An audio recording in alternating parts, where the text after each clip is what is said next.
Hello everyone, and welcome to another review by Kohei. So, this time we are going to review Batman Arkham City, which is the sequel to Batman Arkham Asylum.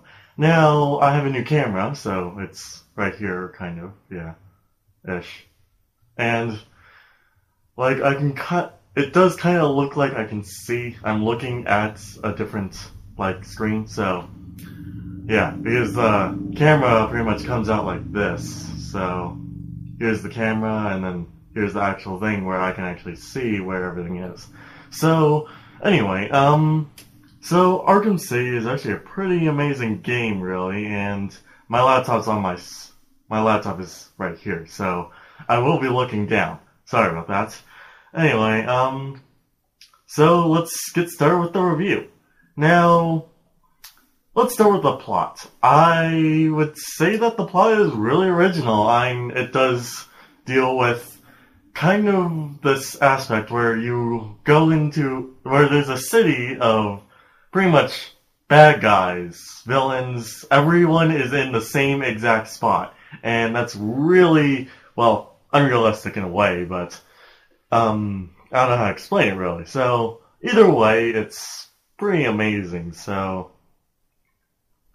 Let's move on.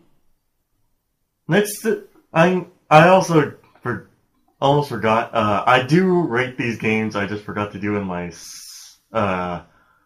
name of the game, StarCraft. Yeah, I didn't actually review it with scores, but this time I will for Arkham City. So, next is pretty much Bruce Wayne is trying to stop the opening of Arkham City, and it's in the opening, and it's pretty amazing because he gets arrested for trying to stop this idea of putting all the burglars and villains and bad guys in one spot. And that's not a good idea in a way, so yeah, either way, so I give the plot, a 9 out of 10.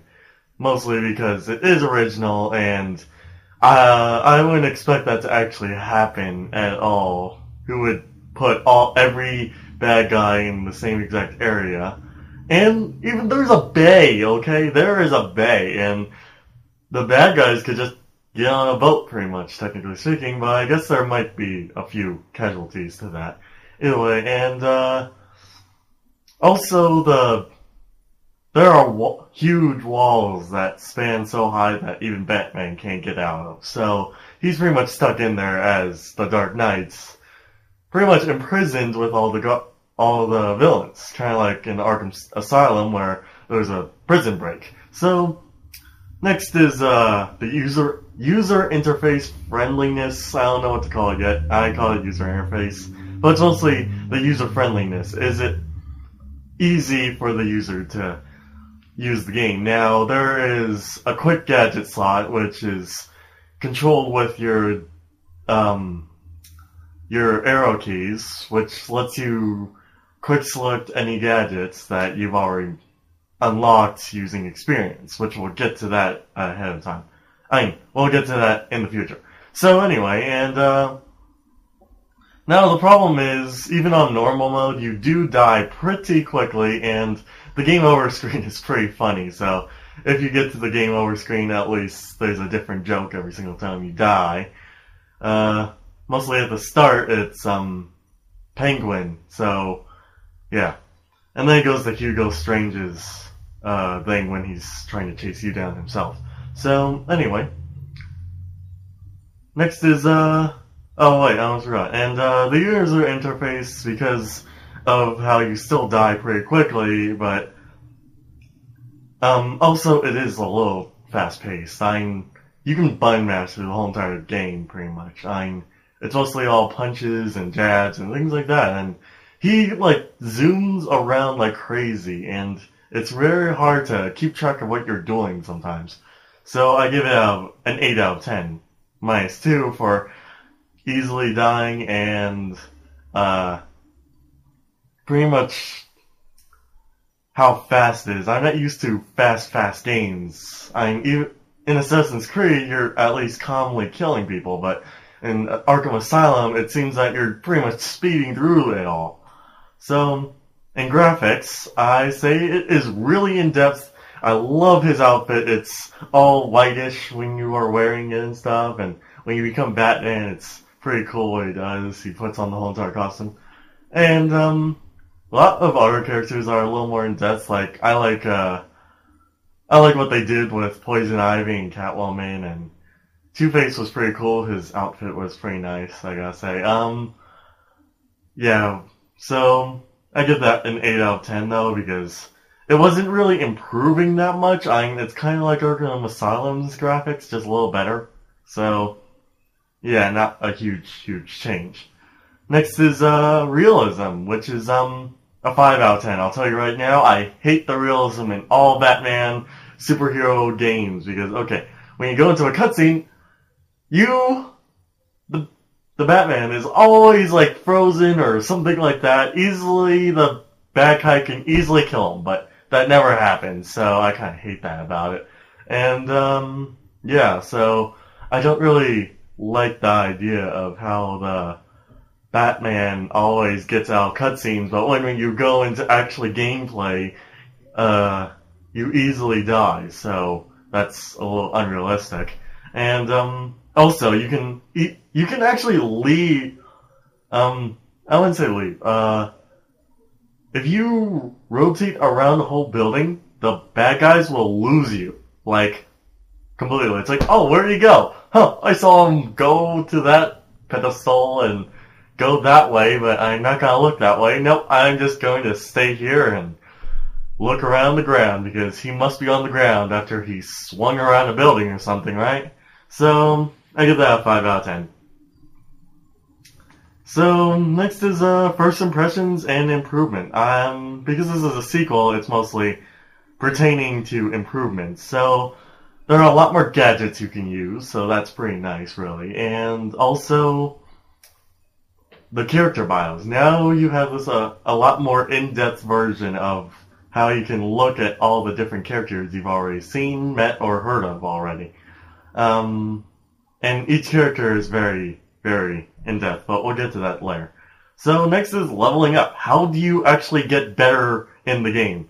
Say, in Final Fantasy, you would actually get experience, which is kind of like this one. What you do is you pretty much fight bad guys, you get experience, and then you can use this experience to get more abilities to fight more bad guys and get more experience. So it's a cycle of life, kind of. So it's pretty nice, actually. I kind of like actually getting experience through fighting instead of actually experience through money or something like that. Like in Assassin's Creed, you would get money through shops you buy, and then you would use that money to get more stuff. So anyway, but we'll get to that later. I will be reviewing Revelation sooner or later, so anyway, I keep forgetting to do this. Leveling up, I give a 9 out of 10. It's not original, really. I've seen it a lot, but it's my normal way of seeing things. I guess they could do a little better job at it by, I would say better experience for, different types of bad guys, but it kind of looked like, and also an experience bar. I didn't really see one on the screen, and maybe that's just me, but I kind of like actually seeing what experience I have instead of going into my menu and then checking. So anyway, next is characters, which I love the characters in all comic book games and sometimes even movie book games, it depends. Like for instance, Batman, of course we all know the story, Batman, and it's pretty amazing how they have all these realistic voices to go with them. Like, Batman is played by Kevin Conroy, which Kevin Conroy is actually the original Batman from all the other animated series, and you could even hear that in his voice.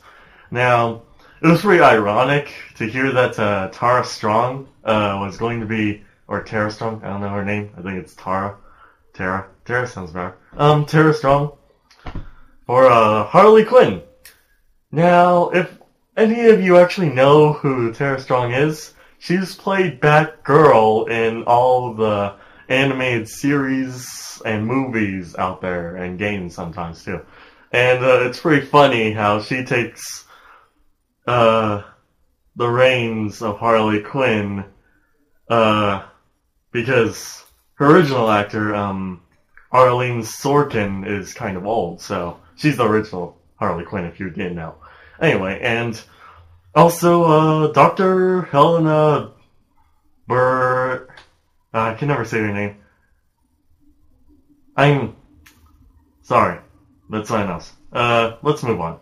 Anyway, and the Joker is played by Mark Hamill, which is one of my favorite Jokers out of all the Jokers. Other than The Dark Knights is pretty good too. I mean, he's pretty magnificent, really, and I really like how he does it. So, Mark Hamill, anyway, is pretty much the original Joker from the animated version, movies and things like that. Even in Batman Joker Returns, when it was Batman Beyond and it was a little kid playing as Batman's apprentice, I guess you could say.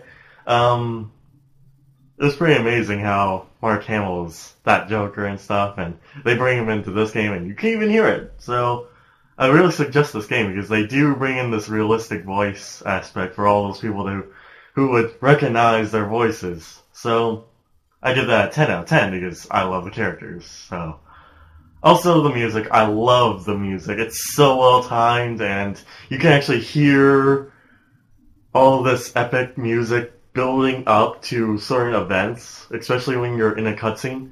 So if you're wondering who actually made the music, it's Water Tower Music, and they've done a lot of things, like some of the movies, like Batman Under the Red Hood and Batman Beyond. I'm Brave and the Bold, sorry, not Batman Beyond. Sorry about that. But they do music for Batman Brave and the Bold, and they also do other movies, like the newer Harry Potter movies from Half-Blood Prince and Up, and also Sucker Punch. Sucker Punch is amazing. I love Sucker Punch. That's one of my favorite movies because it all deals with music, and it's pretty amazing how Water Tower does all of that music. Well, not all of it. They remix some of them, but either way. So it's impacting, and yeah, it draws the audience in. So I do say this game is pretty well done, and the music is a 10 out of 10. I don't know if I said that already. And if I do, I'm gonna say it again. 10 out of 10, 10 out of 10. I love the music. I would rate it higher, but So averaging all these, what is this, 8 scores? 6 scores? No, 8. Oh wait, no. Yeah, 8 scores. You could even do the math yourself. It's an 8.375, which isn't a 10. I also hate how the reviewers all over the place on magazines say this game is a 10 out of 10 and it is the best game in the year. And I really hate that. I hate the idea that this game would be the best of the best. It's not.